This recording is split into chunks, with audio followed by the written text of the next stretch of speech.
I don't know any parent that gets through the holidays without some sort of stressful time. So we know that that's coming up. We can start thinking about that now, having those conversations, even planning ahead with a teacher. If your child's someone who, like now that we're finally this far in school, they are riding on the schedule very nice. And now we're going to be off school for a week or more, or less, depending on where you're at. But sometimes just trying to get them back to normal again and back on a schedule, you by the time you do that, then it's time for the next holiday, and it can be a very difficult time. So I like the idea of using the emotional safety plan, thinking ahead for something is coming up. How are we going to prepare for it? Yeah. Yeah. I think that's a good place to start, is always like trying to, yeah, planning ahead for how you're going to react to things and just preparing for what will happen if things go a little sideways. Um, I know it's like Halloween stuff's tomorrow, and then it'll go right into like all the Thanksgiving stuff, and then it'll be Christmas. So maybe trying to start early, getting stuff ready, as far as like school stuff goes. If you know that they're going to need specific things for their, Thanksgiving feast at school, or if they need specific things for Christmas, maybe start trying to find them now so that you're not digging out like Rudolph ears the day before, reindeer day or whatever. Yeah. Well, even Chrissy, yeah, I know your kids are involved in football and cheer. And so those end of sports seasons banquets, all of those endings and beginnings and changing of seasons, and even the darkness, we're going kind of into the darker days, and especially if you live on the western side of the state where it seems like it's always cloudy here. Just being really mindful, your kiddos, maybe where they would typically come home after school and could go outside and play even for half an hour, they may not have that opportunity now. You may be driving them to the bus or driving them to school instead of them riding their bikes or, walking with friends. So yeah, I think that as we're starting this like end of October until maybe that, they go back to school in January, starting to think about what are some routines that they have and how you could plan for challenges that might happen. So even if we're thinking about maybe you have kiddos who are involved in cheer, and maybe you have a kiddo who wasn't, and is it possible to find somebody to sit with that child while you go to the cheerleading banquet so that, you could focus on your kiddos who were there getting like their little trophies and their friends and stuff like that, so that their sibling doesn't have to sit there through this, like 2 hours of sit still, shh, don't, like kind of thing. And for so many of our families, they may not be aware of respite services in their community. But this might be a great opportunity to look into respite services in your county and see if you could get on that list or access respite services to have someone come to your house and keep an eye on your kiddo while you go off with the others. And then maybe vice versa, because maybe your child is doing karate and their siblings aren't, and they're not going to want to go and sit while you have that opportunity, to focus on your child with a, you know, who's doing karate, who maybe has a challenge. I have a little tip if you do have to take the other kids with you. Just Yeah. they make mini Uno cards and other like mini Phase 10. They're like this big. I have them in my purse. And Spot It is another one. If you have little kids or even big kids will play Spot It. It's very small and it'll keep them entertained for a very long time. So I just carry board games or like card games with me everywhere I go. Yeah, that's a really good idea. That's a really good idea. I think some of our kids have, for one, they pick up on our stress. When we're stressed, they're stressed. They Mhm. definitely feed off of that. And I think whenever we have a child that has stress and anxiety, if they're old enough to know like what the holidays usually look like, and maybe it's going to certain family members' homes and maybe all the shopping and all that stuff, they could just be building up, all this pressure and stress worrying about that. So we've found it to kind of break things down and have the conversation, even putting it on the calendar, like on this day, we're doing this. This is what it's going to look like. This is how long it's going to be. And even having like code words that only your Oh, family yeah. knows about, that if someone uses that code word, they're getting to the point they've had enough. Maybe we need to think about we're going to leave in a little bit, um, instead of trying to push and pressure and say, well, we were supposed to be there for 4 hours. Maybe your family's only going to be there for 2, and that's as much as you could do and keep everybody happy and Yeah. not have meltdowns. Because as much as we want to have all those holiday things, I think we got to set real expectations for ourselves and our kids. So it is wonderful and it's as good as it can be. And give yourself a break. You don't have to do 25 things. Maybe you're only going to do 10 or 5 or 3. And that's okay. That's what your holiday looks like. Um, I just think that we go through a lot, and sometimes we put that on ourselves. We're going to send out 100 Christmas cards. We're going to bake 200 cookies. We're, going to have a tree in every room, and we want to buy gifts for 50 people. Maybe that's just not going to happen this year. Maybe you're going through a bit of a crisis or something else is going on. Let the whole feel of your family be what guides you. And whatever happens with that, that's okay. It doesn't have to be, this big thing. It can be in small increments. I just think we do a lot to ourselves. Oh, we do. Yeah. I love that. And so we have this a social battery tip sheet. I'll put that in the show notes, which is really great. It just talks about how for so many of us, there's only so much peopling perhaps we can do, and how to kind of be thoughtful about things in advance. And I love the idea of like that code word, or it could be like a gesture from across the room, like, okay, to kind of start making your excuses. And we offer a lot of really good, I think, suggestions in that tip sheet on how to plan. And but I'll tell you, one of the things that that I encountered a couple of years ago was my kiddos are older and they come to the house for the holidays. And my daughter just actually lives down the street, and she came over one holiday, one Thanksgiving, and just kind of, in very typical fashion, plunked down on the couch, was watching TV while I was in the other room cooking. And I like popped my head out and I was like, hey, I need you to, whatever it was. Yeah, okay, I'll get to it. Well, in my mind, when I asked, it was because like I needed it then. So poor planning on my part. Or shortly thereafter, she wasn't coming in, watching TV, whatever. And I kind of poked my head back around the corner, like, hey, like, now I need your help now. And so I could tell there was like tension. And so I kind of sat with it after the holidays and thought about it, like after Thanksgiving, thought about it. And before the holidays, I just kind of set the ground rules with my kids. You're adults now. I love that you come for the holidays. I love that. That's fantastic. But here's the ground rule. I'll let you know when we're going to eat. If you come over before then, I'm going to expect help while you're here. I love the fact that you're here, but this is what I want you to do.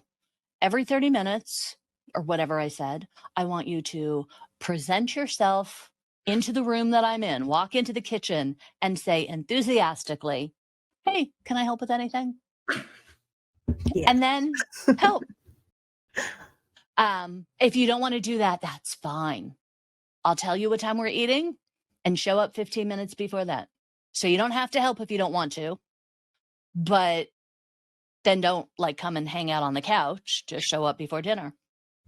And that actually worked. And what I do with my girls is we have special mashed potatoes that we only make at the holidays. And I will make as many mashed potatoes as you want, but you guys have to peel them. And they do. And they've also chipped in other ways that I really, really, really appreciate. When, I do the cooking for the most part, and when we're done eating, they pack up. So they put everything away. Now, that may be so that they're like packing their to-go containers, which I'm also okay with, But I think if you have children who are older, adult children who come for the holidays, I think having a conversation in advance about what you expect for your time together over the holidays is a really good thing to think about, because you won't find yourself feeling put out or put upon or, resentful of, I cook all day long, you guys sit there, you watch whatever you watch all day, and then you're like, when's dinner ready? Like, they're adults, so have that conversation with them. I think it's important what you said, Christina, that you took the time after that holiday and you kind of thought, how can this be different? And I think that's what we have the opportunity right now to do, because we're beforehand, and we Yeah. can think about, how has the last few years gone? Was there things we could do different? Do we not want a repeat of that, whatever episode happened at so and so's house or at our home? And sometimes we're so busy. I know as parents, I always say this, like, you got your head down and you're running. You are just taking care of stuff, putting out fires, on to the next thing. Give yourself a little grace. Take some time and really think about your particular family. What is going to be the right thing and what can you eliminate? Sometimes for our kids, it is eliminating affection, feeling like all of the family members they have to be around, they have to present themselves and share their story of everything that's been going on for the last few weeks. Maybe they've been struggling for the last 3 weeks and they don't feel like they want to talk to grandma about this, or aunt so and so, or don't want the cousins to, like, they don't want to be the center of attention and the topic of the holiday meal. Oh, yeah. Ahead of time, you can call and talk to those family members and just say, we're not doing that this year. Ask them how they are and let us a short answer be the answer. And, ask them if they're excited about the holidays. It don't have to be what happened at school last week on the bus or whatever that might look like. Or even adult children trying to navigate jobs or school and what they're Are you doing. married? Who are you dating? Yes. When's the baby coming? Like, Oh, I hated all that. yeah. And we do it out of love and affection because we want just the best for our family. And the other people, the grandparents or friends and stuff, they don't ever mean anything bad about it, but it's how it makes that person feel. Like, okay, I know I changed jobs and, this and that, or, I had to start seeing a therapist a month ago. Those things, they could be off the table for the holidays and just enjoy the holidays. Yeah. So I don't know. It's different for every family. But I think if you kind of take the time to think about it and decide what would work better. I know, like, we had a child that whenever there was a break in school, they would have a hard time, like, remembering things and keeping that in in the front of their mind of processes and things like that. So we actually would ask for homework. We would ask for things from the teacher well in advance. You can't ask them like during the holiday party, like and expect them to have something. But like you could have that added to an IEP when there's a break for the holidays or different things throughout the school, that the child's given different things of homework that don't look like homework. Maybe it's a game or something fun that's going to, I always use, like, if math was an issue, then we did baking because there's a lot of math in baking and counting Yeah. and things like that. So I just think if you take the time, sit down, think about how things have gone in the past or what you're worried about right now, we can start navigating that and putting things in place so it's not too hard. Um, I don't know. It's just sometimes we don't realize till we get to January, like, well, that was a mess. That was a 2.5 month, mess. Yeah, yeah, that's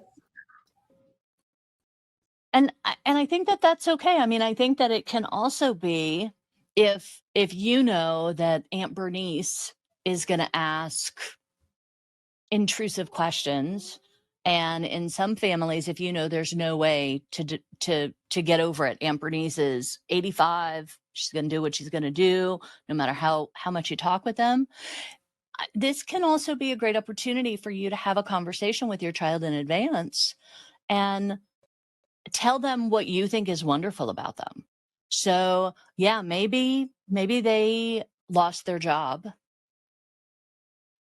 but maybe you can also work with them on ways of presenting that. So I've moved on from, fast food. Yeah, that was great for when I got right out of high school. But now I'm taking some time to clear my head and think about where I want to move next. And, I'm really interested in the healthcare field, or I really liked the management aspect of my last job. So I'm going to look into that a little bit more. And so maybe that's an opportunity for you to kind of, if you have the relationship where you can have that kind of conversation and teach them how to give them some examples on how they can reframe that. So it can be positive. I mean, that's a Yes. great skill to have anyway. Oh, you just broke up with your partner from high school and you are now exploring your sexuality because, maybe you're kind of close to thinking about coming out. And, we know Aunt Bernice is going to say, when are you getting married? And so how do we navigate that? When are you getting married? When are you having a baby? Kind of conversation. So maybe it's a good idea to sit down and kind of talk about, sometimes when people ask you those intrusive questions, you don't have to answer it. And, if Aunt Bernice is going to be a little rude and say, well, those eggs aren't getting any younger, Aunt Bernice, how is your health? Yeah. And kind of Yeah. trying to turn it around a little bit. I don't know, I mean, teach our kiddos to speak up for themselves and man, that was set always boundaries. the worst. The marriage questions were always the worst. Yeah. And our society's different. People are not getting married at 18 and having a child by 19 and the second and third and fourth and fifth child. It's not happening that way. And a lot of the parents that I speak with, and even in my own home, like we have 18 and above, has no intentions of having a partner right now. They are happy to be with their friends, work on their future, and it doesn't include worrying about looking for a mate. And I know a lot of people are like, well, it seems like they're doing it, but then so are their friends. Like they're not the only one. So kind of think about what our society looks like and then the eyes through that 80-year-old and 70-year-old. It's like, oh, well, you should have had a child by now. You've been dating for 3 years or whatever that looks like. There was social expectations that are very different now. So I like Absolutely. teaching them of how to handle those situations. And they will go, those tools that you're giving them and teaching them definitely can be used in other settings. Even like a Yep. future job interview of what were you doing in this time period when maybe Yeah. you didn't have employment. Like there's an answer for that. And it's not a wrong answer, it's an answer, and that's okay. And then too, again, in the social battery tip sheet, we kind of talk about like how us as parents, how we could run interference for our kiddos. So are we able to say, when we see our kiddo over by Aunt Bernice, like shout in from the other room, Susie, you said you'd help me with blah, blah, blah, and Susie knows. Susie may already be in a heightened state and feeling very anxious. And if you haven't communicated in advance that the only reason why you're calling them is to get them away from Aunt Bernice, they may kind of see that in a different light and not take it as it's intended. So if you can have that conversation and say, look, I'll do my best to run interference for you, by like asking you to do something, just know I'm not doing it, like this is why I'm doing it. And if you're fine with Aunt Bernice, you could, just put a hand up and be like, oh yeah, I'll get to that in a second, Mom. Thanks for the reminder, whatever you want to say, so that they're okay. So, have those conversations in advance. Some of our kids may need that help, but may not see it as you offering them help unless you talk about it in advance. So, Chrissy, do you have you've got little ones. Do you have any particularly tricky spots as you prepare for the holidays? The elf on the shelf. I cry when I think about it. That one for sure.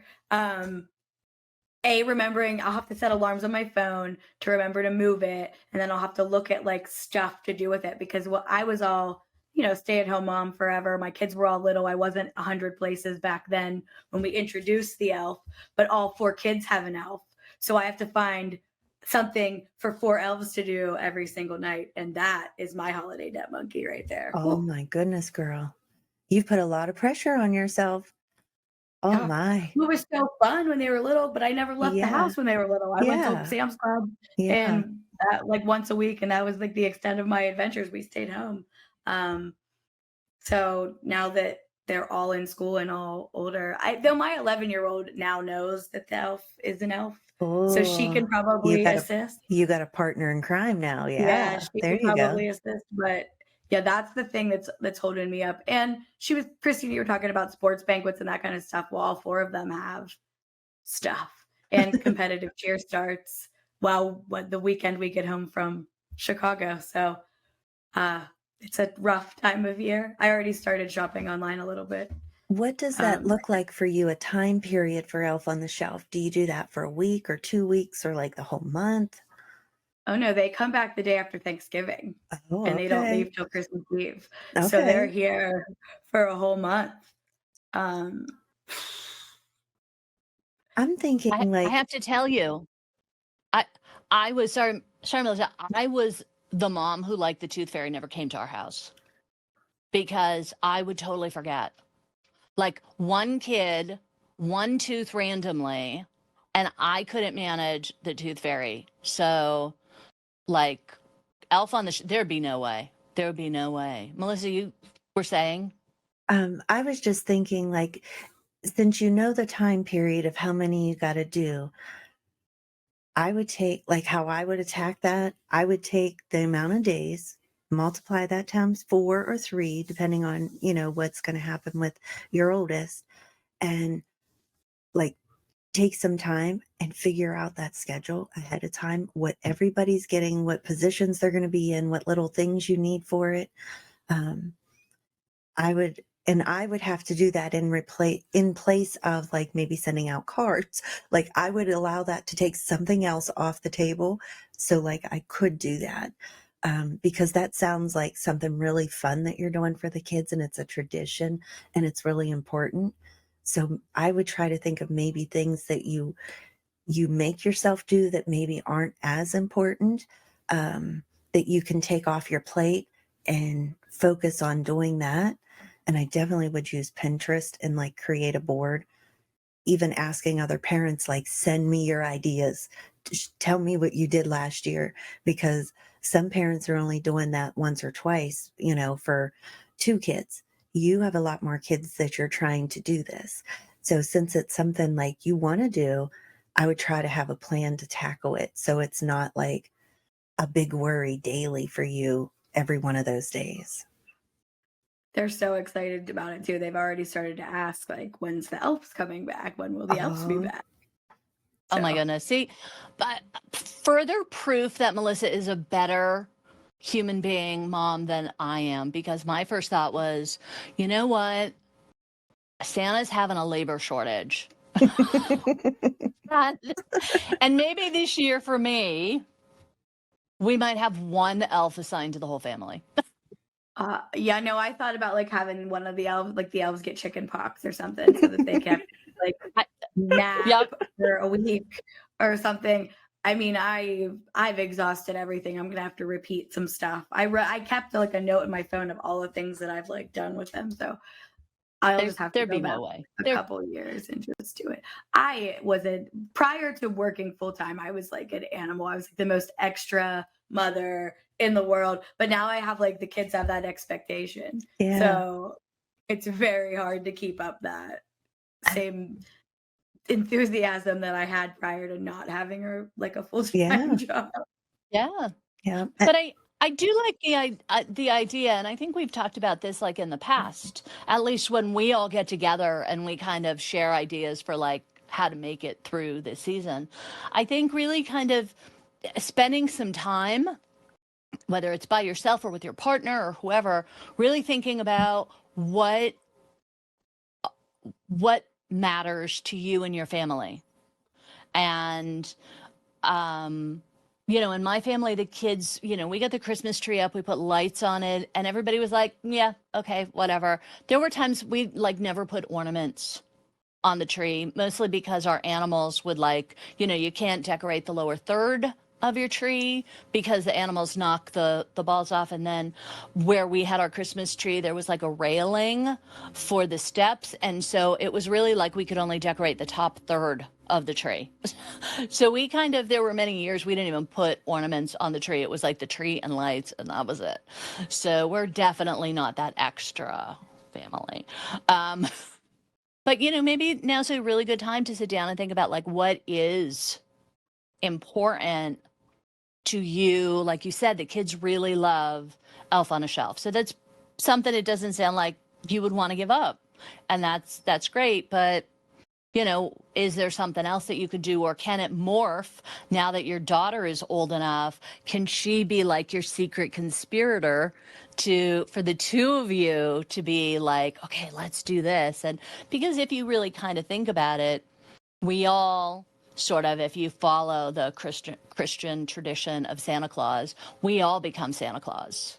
And so she is really Santa's helper and like your elf. So maybe it becomes the tradition that as you get older, everybody gets to become part of that secret, elf on the shelf kind of thing, and take turns. And even when the kids get older, maybe their part of their joy is to set a scene to surprise mom and dad.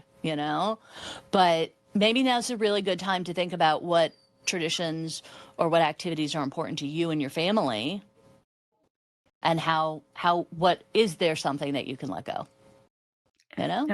My husband, he's big on like family traditions because his parents are both gone and all that's left in his Mm-hmm. family is his brother.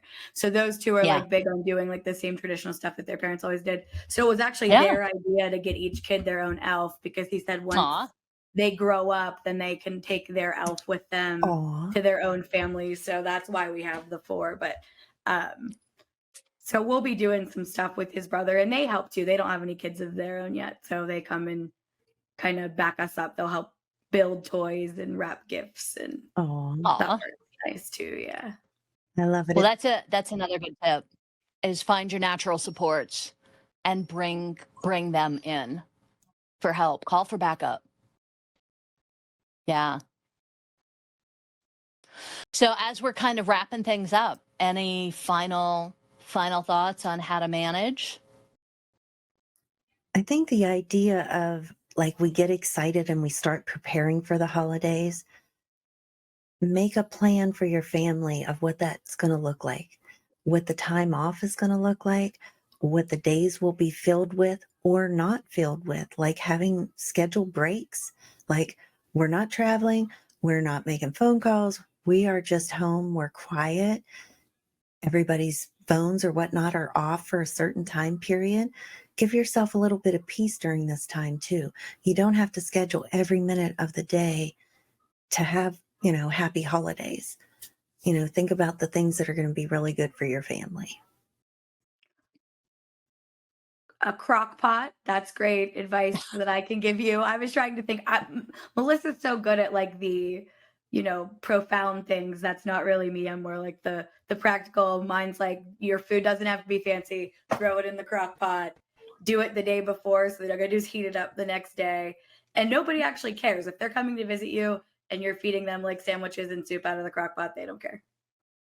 Yeah. Absolutely. I mean, I love both of those because it, again, in very different ways, is what's important to you, what matters, do what's important to you.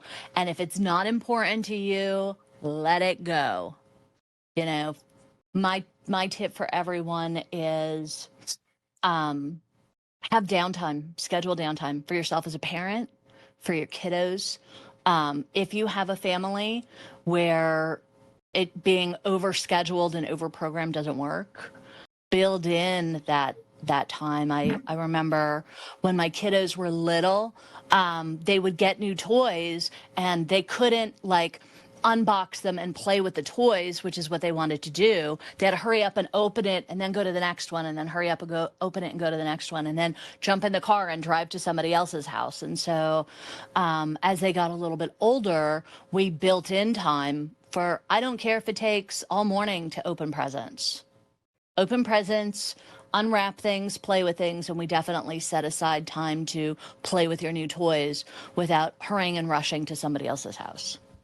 I like that. So, Yeah. yeah. So whatever it is, even if it's impossible to do that Christmas Eve, Christmas Day, even if you just kind of set aside any particular day where we're going to just play with what's new, or we're just going to do a downtime, or whatever it is that your family enjoys, schedule that time. Yeah, I think All right, downtime. ladies.